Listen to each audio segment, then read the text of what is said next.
The word Islam, let's look at that word. We're doing a little bit of etymology before we get into our subject, but Islam itself, what is that?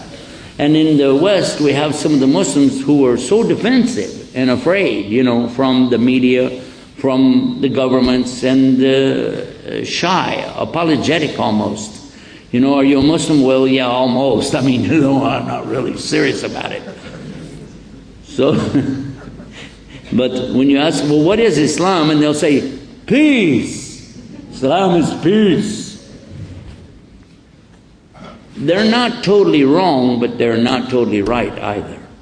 When we greet each other, we usually say what? And in our speech today, I didn't do that yet, so I'll do it now. Salam alaikum. Oh, wait a minute, hold on. I got 5 microphones here, 6. One more microphone, I can be a CIA agent.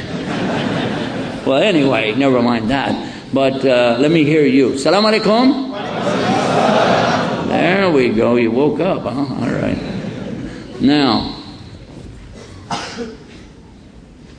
we did not say Islam alaikum, did we? So Islam doesn't mean peace, does it? Salam is peace. There is the word peace within the root from where this comes. Islam is a noun, and it comes from the verb aslama. Aslama means the surrender, submission, obedience, sincerity, and being in peace after you've done the other 4. So this has a lot of conditions in it.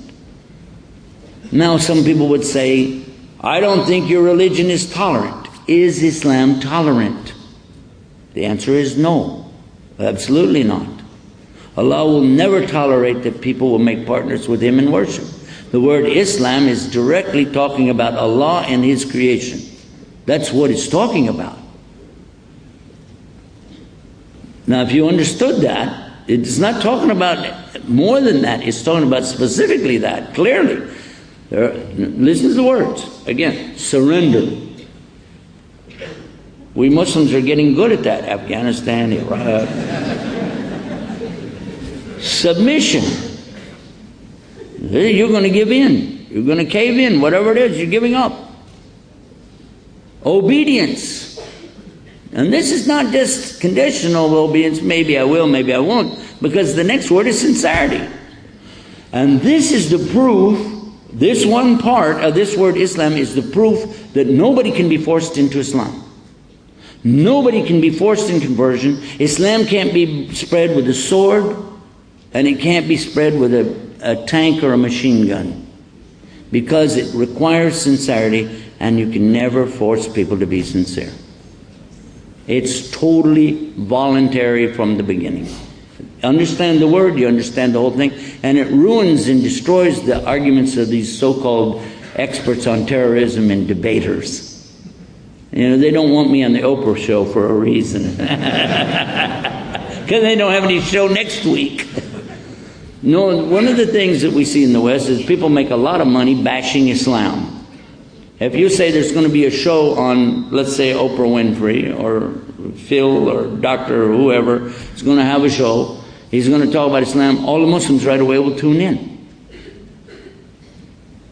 Well, out of the 1.5 billion Muslims in the world, even if 10% of them, even if 1% of them tune in, the ratings for that station go right through the roof. So of course they like to talk about Islam. And they say, we're going to have this man will talk for Islam, this man will talk against Islam. We'll bring somebody here who's a professor of Islam. He's a PhD of Islam. And we'd like to welcome our Jewish rabbi, his name, you know, and he's got PhD in Islam. He's going to talk about. Okay, so now you're going to have everybody watching and getting excited about this, and this is going to be, oh, he said this, well, yeah, that's true, but no, and he said that, oh, that's not right, but still. And the whole idea is not the outcome of this. The idea behind the promoters is to get you to watch a show and buy the products, and that's what they want. If you watch the show, the advertisers will give them more money for the next show. It's as simple as that. That's how it works. I've been in this long enough to know exactly how it goes. And this is not an exaggeration, it is the exact story. So let's come back now and examine this word Islam a little bit more. You're talking about the description of a verb that is clearly the relationship between two entities. You have two entities or more, because you can't submit to nothing. There has to be two. One is the submitter, another one is the one being submitted to. One is the obeyer. That's not a real word, don't write it down. The one who is obeying and the one who's being obeyed. And we begin to understand now that this must be the ultimate one to obey, because of the structure of this word. It means Almighty God.